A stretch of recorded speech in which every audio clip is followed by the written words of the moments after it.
Hello. And in this second lesson on differentiation, we're going to be looking at differentiating e and natural log. Now, you've come across e and natural log earlier in the year when you were solving log equations, and all that we're going to do now is have a look at the exponential graph and learn how to differentiate these functions. So what is e? E is a number. Where does that number come from? We're going to have a look at this succession of exponential curves. They're exponential because they have a power of x, and we're going to see where e, the number, comes from. So this blue function here, this straight line across here, this is the graph of y equals 1 to the power of x. Okay, 1 to the minus 4 is 1, 1 to the minus 3 is 1, 1 to the minus 2 is 1, and so on. You can see that the gradient of this function is 0 all the way along. It's completely horizontal. And this red function is the gradient function. So if we differentiate 1 to the power of x, we get 0. And this 0, this y equals 0, is our gradient function that we've plotted. Now, this slide isn't about learning to differentiate the functions. This is about where does the number e come from. We will learn how to differentiate these functions a little later on. So now let's change our number. And instead of 1 to the x, we've got 1.5 to the power of x. If we differentiate 1.5 to the power of x, we get this, 0.41 times 1.5 to the power of x. Again, don't worry about how to differentiate this. It's not the point of this slide at this stage. Let's have a look at the blue graph and the red graph for this situation.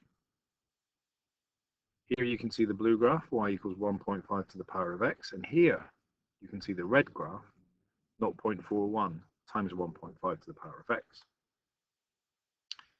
So our exponential function, when differentiated, creates another exponential function. And that's unusual for what we've done so far. For example, when we differentiate a cubic, we get a quadratic, different shape of graph. When we differentiate a quadratic, we get a linear graph. All right? But these are both exponential graphs. So this is, again, to repeat, 1.5 to the power of x is the blue line. The red line is its derivative, 0.41 times 1.5 to the power of x. Let's see what happens when we up that number to 2. So we've got 2 to the power of x, and our derivative, our gradient function we're going to plot, is 0.69 times 2 to the power of x. So what you can see here is our 2 to the power of x line, the blue line, still goes through y equals 1, and our red line, our derivative, which we got from differentiating the 2 to the power of x, they're getting closer together. Okay. Let's see if that pattern continues. We'll change the base here to 2.5 to the x. We differentiate and we get 0.92 times 2.5 to the x. And what we're predicting will happen is that this red line will become closer to the blue line, which is exactly what happens. So my question here is, does the red line just keep approaching the blue line, or does it eventually overtake the blue line? The answer to that question is given by plotting these two. So we have the blue line. Next slide will be 3 to the power of x, and the red line will be 1.1 times 3 to the power of x. Now watch what happens to the red line when we plot these two. It's jumped to the other side of the blue line. So our gradient function all of a sudden is above the original function. And this pattern continues. If we change the base to 3.5, we've got y equals 3.5 to the x. Then dy by dx is 1.25 times 3.5 to the x. And you can see that the red line has now totally overtaken the blue line and is going to continue its way above the blue line. Now what that means, or what we can try and see from here, is that something interesting happens between 2.5 and 3 as our base. So here's the graph of y equals 2.5 to the x and its gradient function. When we did 3 to the power of x, that's where the red line jumps above the blue line. Apologies for that, I changed slide a bit too quick. So the red line jumps above the blue line. So something interesting happens between 2.5 and 3. And the number, the value of the base at which it happens, is e. And e can be rounded to 2.71828. I'll put the dot in there because this is an irrational number a non-repeating, non-terminating decimal, and that's its value, 2.718. It's between 2.5 and 3, as we sort of predicted. We call it E, and it's named after Euler, mathematician who discovered it. So it's Euler's constant, and it helpfully, E stands for exponential as well. So what that means is when we differentiate e to the power of x, this number to the power of x, the gradient function is the same as the function itself. And that's really powerful. So we get these results from this. If y equals e to the x, then dy by dx equals e to the x. The two graphs are the same, function and the gradient function. We can go a little bit further than that and have a look at this second result. If y equals e to the kx, then dy by dx equals k e to the kx. Now we will learn about how to get this result when we learn the chain rule next week, but for now we're just going to take it as read. We're going to accept it as a result and we're going to learn how to use it. So if we're going to differentiate some functions using these rules, we can start by saying this one here, y equals e to the power of 4x. We can see that our k value is 4, which means we can differentiate this without any trouble whatsoever, and we can just say it's 4e to the 4x. Now again, next week when we do the chain rule, we'll be learning exactly why that works. So their second question is y equals e to the minus a half x. Here our k value is minus 1/2, and so therefore dy by dx is minus 1/2 e to the minus 1/2 x.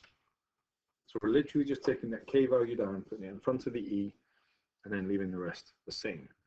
And remember, it's the same because when you differentiate e to the x, you get e to the x.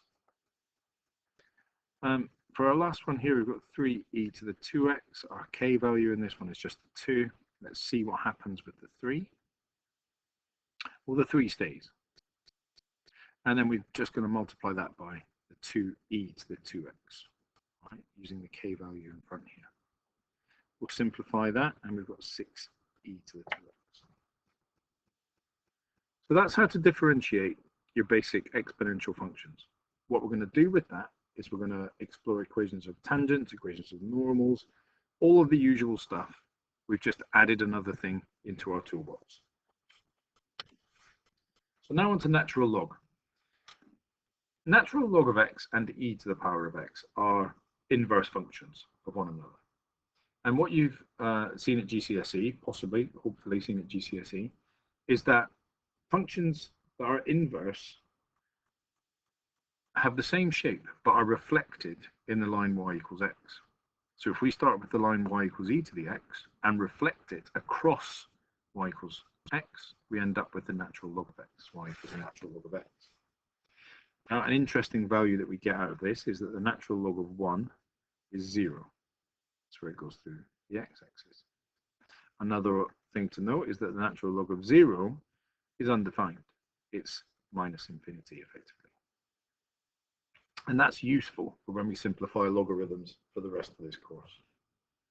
So let's have a look and see how we differentiate the natural log of x. Now this is a standard result that we're getting people to learn, all right? It's not really in the A-level spec to differentiate natural log of x from first principles or anything like that. So we just need to know that if y equals natural log of x, then dy by dx is 1 over x. So let's see if we can combine these two rules in a question.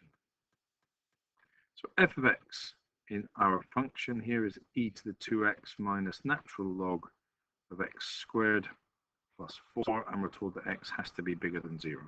At the moment, this information isn't really adding anything to the question. This is its domain, it's the function's domain, and we're going to learn about domains and ranges in 2 weeks' time. Now, in order to find f dash x, I'm looking at this logarithm function. I know how to differentiate log x, but not necessarily log x squared. So I'm going to use laws of logarithms to simplify that log, or unsimplify that log. And now, because it has a log x, I can use my standard result here to differentiate. So f dash x then, well, if we differentiate e to the 2x, we've got 2e to the 2x. If we differentiate 2 log x, we're going to have 2 multiplied by 1 over x. It's the log x differentiating to give you 1 over x. And then if you differentiate 4, you get 0. Tidy that up a little bit. We end up with 2e to the 2x minus 2 over x. And that's our derivative. The curve with equation y equals fx has a gradient of 2 at the point P. The x-coordinate of P is A. Show that this. All right, so when the gradient is 2, that's basically saying that f dash x equals 2. All right? So our 2e to the 2x minus 2 over x equals 2. And we're trying to show that this is true. So we're going to try and solve this for x, because the x value is our a value. All right, so once we've solved it for x, we can just directly swap in a, and we're good to go.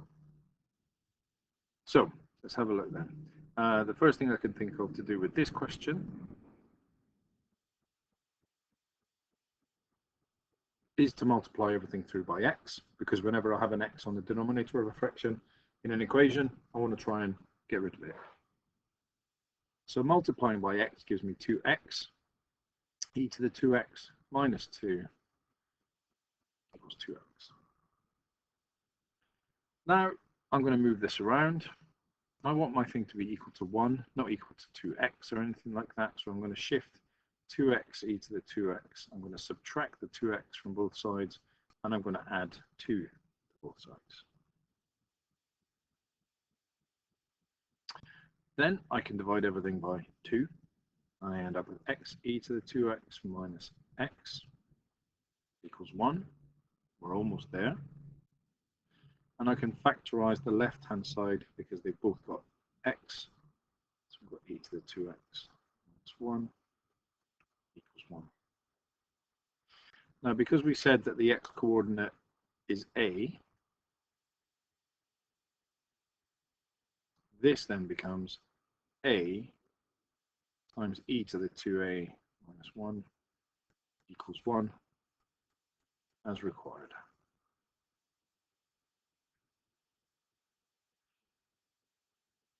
So that's how we differentiate our e to the power of something and our natural log to the power of something. And it's how we use it in a problem-solving style question. Our third result for today is when we have a to the power of x. Now that goes back to the original slide when we were doing 1.5 to the x and so on and so on, 2.5 to the x. This is a result that, again, I'm going to ask you to learn to memorize. We will prove this result at a later date. So we have y equals a to the power of x. All right. So this time this number isn't e, it's any number other than e, effectively.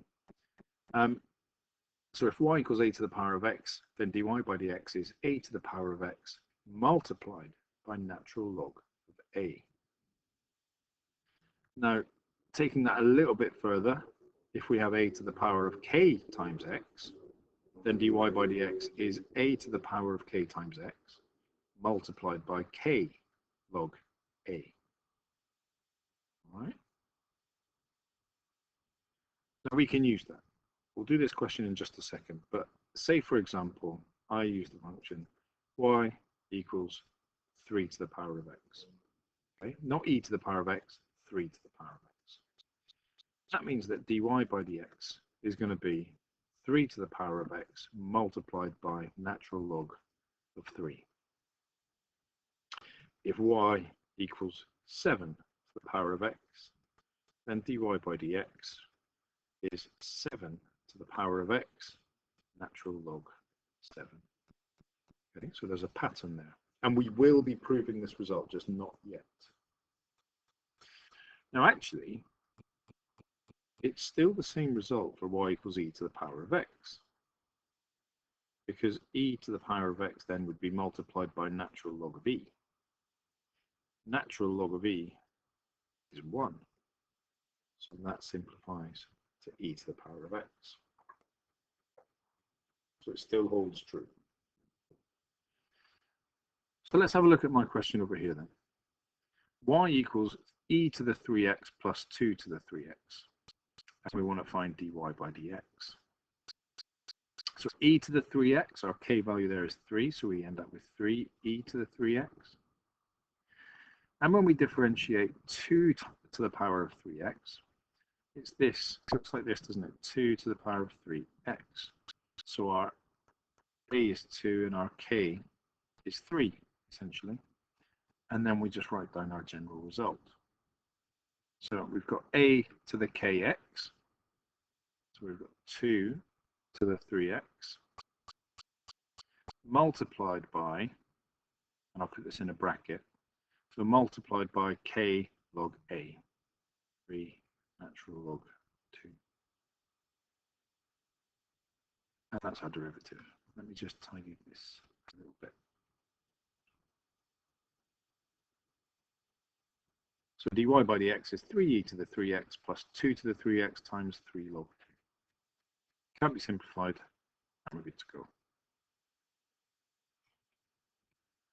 So now your job is to have a go at the questions, post any problems that you have in the chat, and I'll answer as soon as I can.